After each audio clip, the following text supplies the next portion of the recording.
Eskroleatzen bizi gara. Segundura hartzen dugu dopamina txupito bat. Tartean mezuak, ideiak, iritziak. Tartean baliagarria zaizkigun batzuk, entzutea kalterik egingo ez diguten beste batzuk, eta zaborra. Zabor mordoa. Zaborra beti tonaka. Baina zaborrak ere engantzatzen gaitu.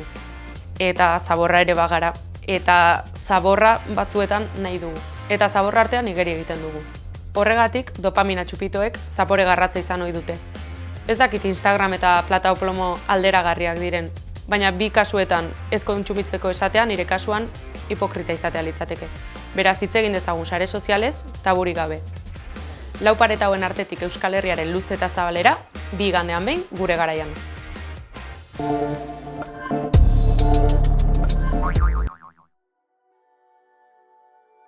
Gazten eta ezain gazten bizimoduaren atal oso garrantzitsu bat dira sare sozialak, euskarri digitaletan kontsumitu ohi ditugunak, eta mugikorra ia eskuari itsatsita daukagun garai hauetan esan genezake bertatik harremantzen garela, errealitate berri bat sortzen dela, edo ia bereizezina den errealitate bat badagoela hor bertan. Horregatik gaurkoan jakin nahiko dugu edo ikertuko dugu ea nola erreproduzitzen den sistema sare sozialetan eta erantzun kolektiboak emateko ze tresna sor ditzakegun bertan. Gaian sakondu aurretik ordea bost albiste garrantzitsu entzungo ditugu beti bezala, eta hemen daude Ibai eta Irantzu, kaixo? Kaixo. Beraz, albisteekin hasiko gara. Pablo Gonzalezen arabera, haren kontrako jazarpenak kazetaritzan ibili izanagatik dira. 2 urte terdiz egon zen atxilotuta Pablo González eta denbora horretan pairatutakoa deskribatu du Gara eta Naizen artikulu batean. Han azaldu du haren kontrako jazarpenak ez daukatela zerikusirik espioitzarekin, baizik eta kazetari eta ikerlaria izategatik daukatela zerikusia. Urrun eta isilik nahi dutela adierazi du. Ondo ezagutzen duelako, haien jokamoldeak eta ahots kritikoa duelako. Fernando Corcuera izeneko 60 urteko lanbideko langileak 16 urte zeramatzan plaza finkorik gabe. Aurtengo kontsolidazio deialdiko perfil linguistikoa lortu ez duelako etentzaio enplegua. Bere ordez, euskarazko arreta ziurtatuko duen langile euskaldun bat jarri dute. Beti egiten duten bezala, El Correokoek probestu dute horrelako sasi berri euskara fobo bati lekua emateko sareetan. Horren aurrean, ongi legoke jakitea jende horrek euskaraldiko izen ematea irekita dagoela eta denentzako lekua dagoela aste betez euskaraz egin dezagun.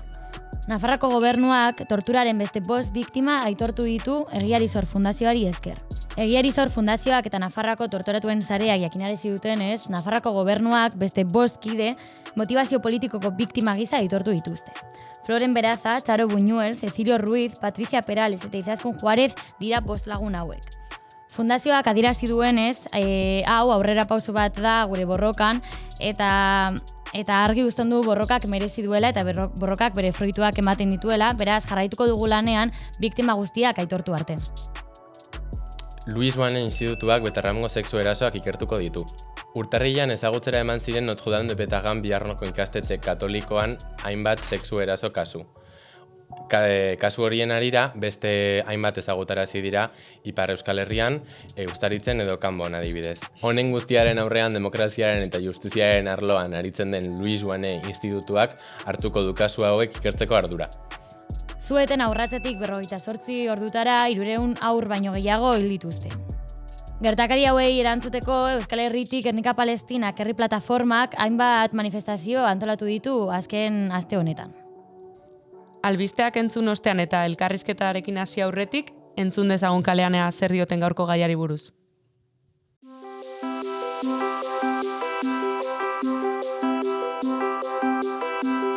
Nik daukat Facebooka, Instagrama eta Whatsappa.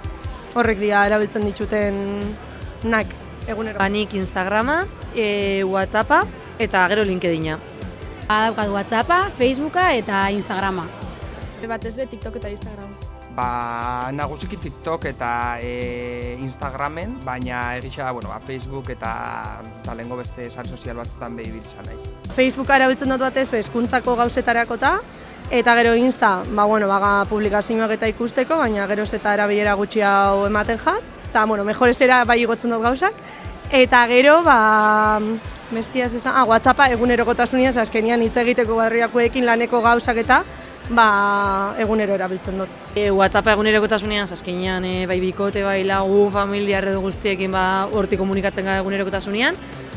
Gero Instagrama gehien publikazioak ikusteko eta abar, lehenago gaztetan bai erabiltzen ginuela geixo, baina gaur egun bakarrik ikusteko normalian. Eta gero LinkedIna gehiago lanak lotutako beste edozein esparru ikusteko edo jarraitzeko. Facebooka ez dut erabiltzen, gero WhatsAppa jendeak inberbaitzeko, familia, lagunak, eta Instagrama argazkiak eta ikusteko, eta publikau ez dut itzen, ikusteko gehien bat.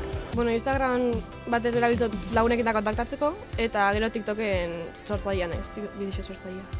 Ni daukaten harreman asariekin nahiko ondisa da, edukisa sortzen ibiltzen naiz ibilimunduan kontuan atzetik. Orduan, nire egunerokotasunean bideoak grabatzen, bertan publikatzen, jarraitzaile gutxi dauzkat, baina jarraitzaile horrekin hitz egiten, eta horretan ibiltzen naiz, harreman. Entzun dugu kalean zer dioten gazteek, eta elkarrizketatua etorri aurretik beti bezala zuekin hasiko naiz, eta galdetu nahi dizuet, zuen bizitzan ze toki hartzen duten sare sozialek, eta ze eduki topatzen duzuen, kontsumitzen duzuen? Nik esan nahi nuen hemen sare sozialen arira agian askotan ateratzen diegula alde txar hori, sare sozialei adikzioarekin eta lotuta, baina nahi nuen azpimarratu dela gorpuz disidente ondako edo inguruan sarerik ez daukazulako edo ikastolako ume marginatua sarelako, askotan sare sozialak direla leku bat norkitu dezakezun falta zaizun sare hori edo zu bezalako zure antzekoa den jendea, eta niri pertsonalki adibidez aurkitu ahal izatea inguru queer bat musikalen inguruan mugitzen dena, nire 14 urteko ikastolako haur marginatuak eskertu duela pila bat bizitzan.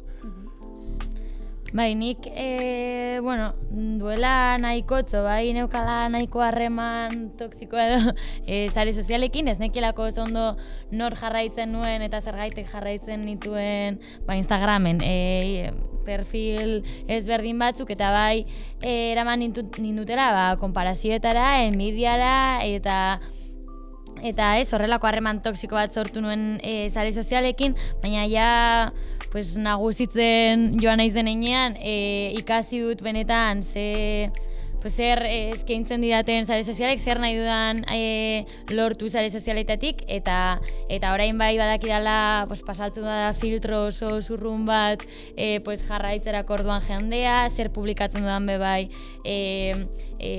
filtratzen dut, eta hori guztia. Eta orduan afizioetara gehiago bideratzen dut, argazkilaritzako mundu hori investigatzeko, eta hori guztia. Egia da, adibidez hau, Twitterren ezin dela, Twitterren nahita ez, agertzen zaizkizulako fascista batzuk, así porque sí, en cosas que te pueden gustar, ez? Eta hori, oraindik, ezin da kontrolatu, eta horregatik sortu adibidez Blue Sky, oneri boikota egiten eta, baina oraindik Twitterrean ezin da horregatik filtrorik egin.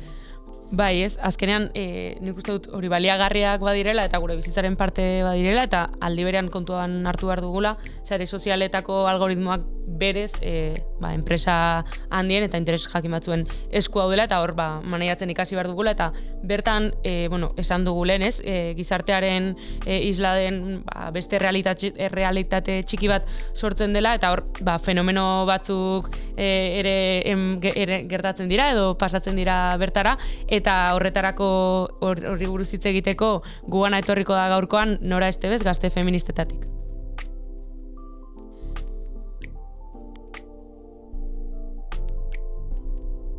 Kaixo, Nora? Kaixo. Zer moduz? Ondo, hementxe. Gogotsu entzuteko zer kontatu behar duzun, badakizu sare sozialen inguruan hitz egingo dugula, eta batik bat salaketa plataformez, eta baita sare sozialetan violentzia nola materializatzen den ere landuko dugu. Beraz, apur bat kokatzen hasteko, nahiko nizuke galdetu, ea zuretza zer diren sare sozialak, eta zure ustez gazteok ze toki ematen diogun bizitzan sare sozialen mundu horri? Sare sozialak azken batean gure egunerokotasunan parte dian zerbait dira, ez da gure bizitzetatik aparte daun zerbait. eta gizartean isla dian einean ere, badia botere disputarako eremu bat. Horregatik garrantzitsua eremu honetan nola artikulatu pentsatzea eta baita ere infantilizazioa ekiditea. Infantilizazioari izkin egitea oso garrantzitsua da, bai pantailetan eta baita pantailetatik kanpo ere, erran duzun bezala ez direlako bi errealitate ezberdin. Izan ere bizi gara gazteok, egia da gazteok pasatzen ditugula mordoa pantailetan, baina ez da erraten den bezala alferra garelako edo nik dakita zer, baizik eta delako egin batean tokatu zaigun errealitate bat, ezta bizi gara mundu batean geroz eta digitalizatuagoa dagoena, eta orduan ukatzea sare sozialen existentzia eta guk egiten dugun erabilera litzateke ukatzea errealitatearen zati hori bera.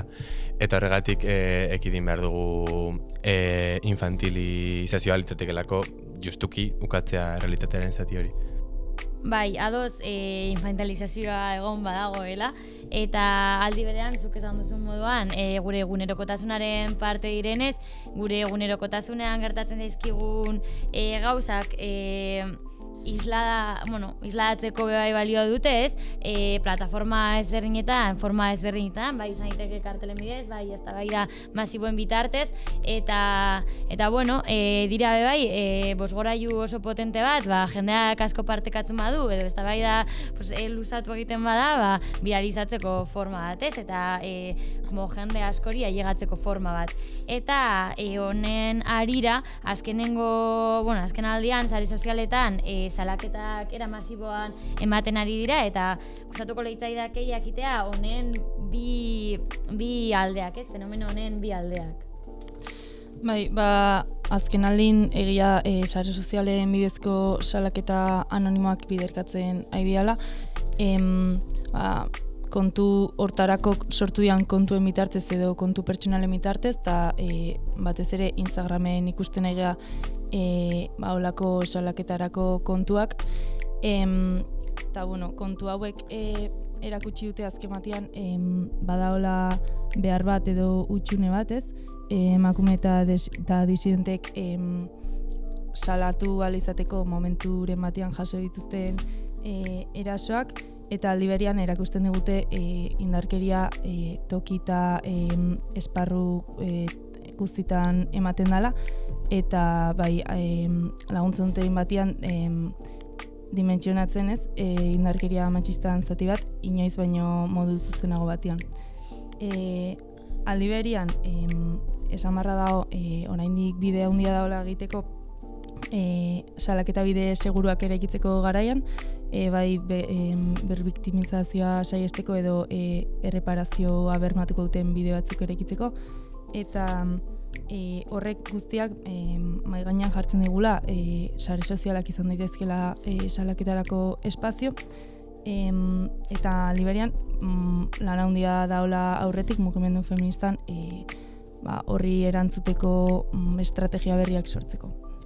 Bai, nik uste dut hor zuk esan duzun bezala egon dela, ez, boom bat, zaparrada bat, eraso jasa bat, salaketa jasa bat, baina kontuan hartu behar dugula, salaketen kudeaketa ezin dela sare sozialetatik soilik bideratu, edo ez dela hori salaketen kudeaketarako biderik egokiena, nola bait esateko, eta horrek eramaten gaitu zuk adierazu duzun bezala, pentsatzera antolatzeko behar bat badagoela, eta behar horri erantzun behar diogula. Eta egia da orduan, mugimendu feministatik erasoari berari baino jarri nahi izan zaiola, eta jartzen zaiola garrantzi gehiago indarkeriaren ulerkera estruktural bati eta kolektibotasunari, ez? Orduan, nola dezitzuratu dezake salaketa bera sare sozialetako esparruan egite horrek, eta nola aldatu dezake fokua oroar. Bai, hori guretzat garrantzitsua individualizaziotik ateratzea eta egoeran irakurketa kolektibo bat itea, ze ez daude ezin ditugu banatu gizon onak eta erasotzaileak, ikusi behar deu badaola kolektibo oso bat gureganako indarkeria egiten duna eta zilegiztatzen duna, eta batez ere kolektibo hori bera aidala baimentzen hau gertatzea. Kontuan hartu behar da baita ere, gaztiok indarkeria matxistaz jasotzen duen edukian parte handi bat sare sozialetan daola, eta sare sozialetan arrisku bat daola indarkeria aurrekiko irakurketa desitxuratzeko eta pertsonalizatzeko. Azken batean, aipatutako egiturazko izaera hori lausotzen dulako eta zailtasunak jartzen dizkielako gaztei gure inguruan gertatzen dian indarkeria sutiagoak eta aldi berean eraginkorragoak izan daitezkenak identifikatzeko eta hoien aurrian antolatzeko. Orduan azken urtetan mugimendu feministan lan handia da indarkeria egiturazkoa dan indarkeria hori salatzeko, eta orain ematen nahian fenomeno hau atzera pauso bat izan daiteke berriz fokoa jartzen dulako indarkeria zuzenean, eta guk iruditzen zaigulako ezinezkoa dela ulertzea indarkeria zuzena zeharkako indarkeriaz betetako egiturazko indarkeri bat bezala. Eta honekin batera bai, sare sozialetan, eta sare sozialetatik kanpo ez, eduki misogino pilo bat topatu aldugula, bai izan TikToken dauden niños rata izaten eskuin muturreko diskurtso berdina, bai Instagramen agertzen zaizkigun bai podcasten, korteak edo esaten burradak, edo bai izan Twitterren lehen esan dugun moduan, fascistak esaten eta komentatzen nahi dutena, ez? Eta darduan hor badaukagu eremu berdinean talka egiten duten bi gauza, ez? Lehenengoa bai zuk esan duzu moduan salaketak, bai, horrek egiten indarkeria zuzenean markatzen dutela, eta bai bestaldetik, eduki misogino hau, ez? Eta orduan tresnak sortu behar dira, ez? Bi alde hauei erantzuteko, ez? Bai, eta nik uste dut, zuk esan duzun bezala, biak eremu berean gertatzen dira, eta elkar lotuta ere badoaz ez, sare sozialen mundu horretan edo nola behitzea gatik behintzat, eta orain irantzuk aipatutakora egingo du apur bat jauzi, eta hori hor eduki misogino mordoa dago sare sozialetan, eta guri Instagramen, Reelsetan eta ateratzen zaizkigu irantzuk esan bezala bideo horiek denak, eta horren arira badago ez, pentsamendu bat dela gaur egungo gizon gazteak matxistagoak direla aurreko belaunaldietako gizonak baina zer da berez horratzean dagoena edo pentsamentu hori sortzera garamatzana? Bai, oain aipatutako guztia berez ez da gaur egungo zerbait ez da zerbait berria, baina bai egia mugimendu feminista iristen nahi dela oain arte iritsi izan esparru batzutara, eta horrek eragiten dula gizontasuna benetan zalantzan jartzea eta gizonek ikustea behaien privilegioak kolokan jartzen nahi diala.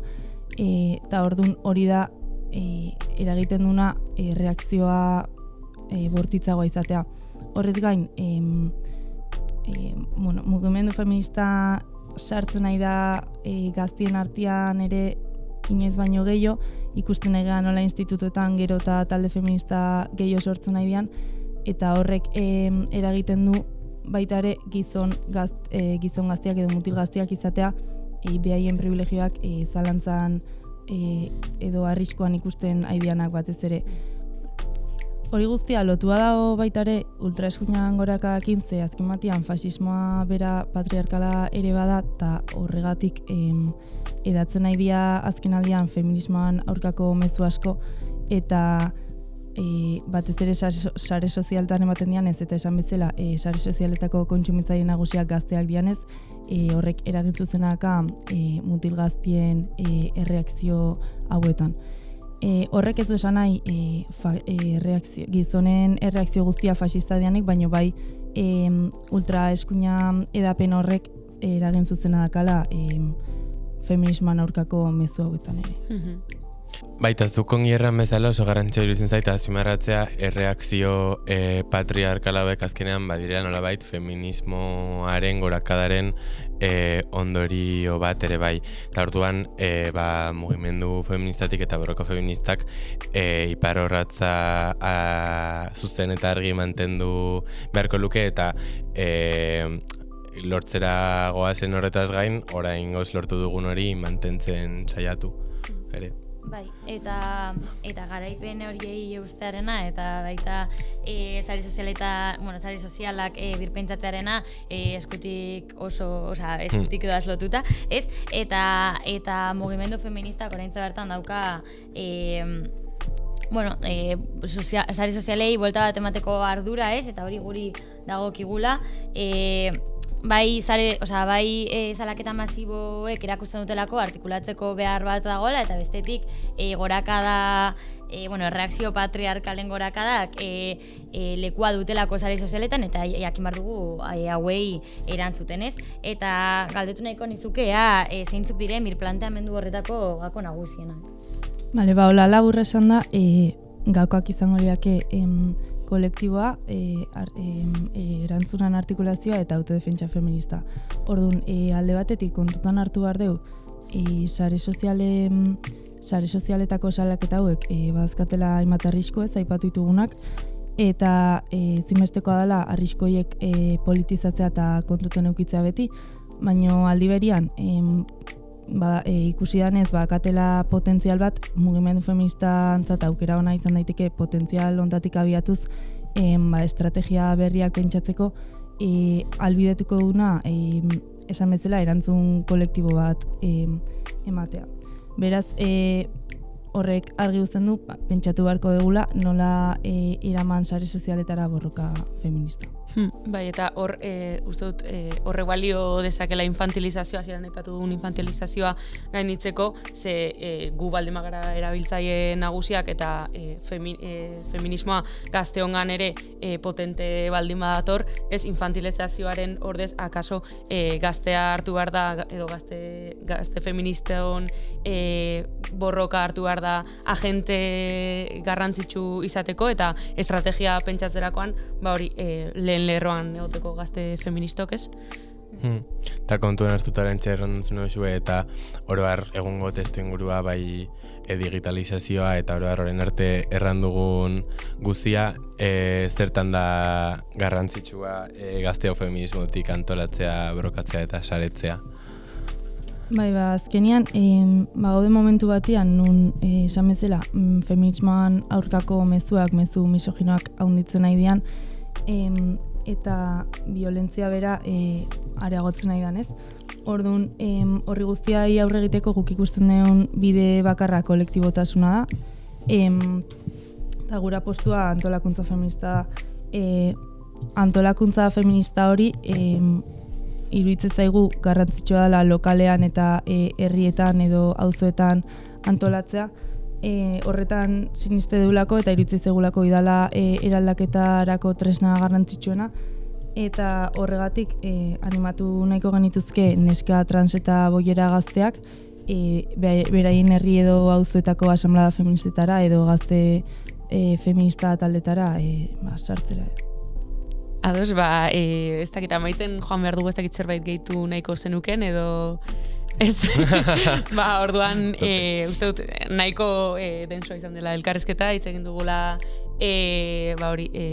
sare sozialetan dauden salaketa plataformen alde honez baina baita hutsunez eta pentsatu behar dugunaz ere, estrategiaz, kolektibotik erantzuteaz salaketa horiei, violentzia zuzena ekidin eta estrukturala begiratzeaz, zapalkuntzak nola materializatzen diren sare sozialetan eta eduki misogino horrek zer nolako eragina duen eta baita nondik datorren eduki misogino hori ere. Beraz, uste dut sare sozialen pototxo hau edo inoiz baino sakonago landu duela, beraz, eskerrik asko Nora.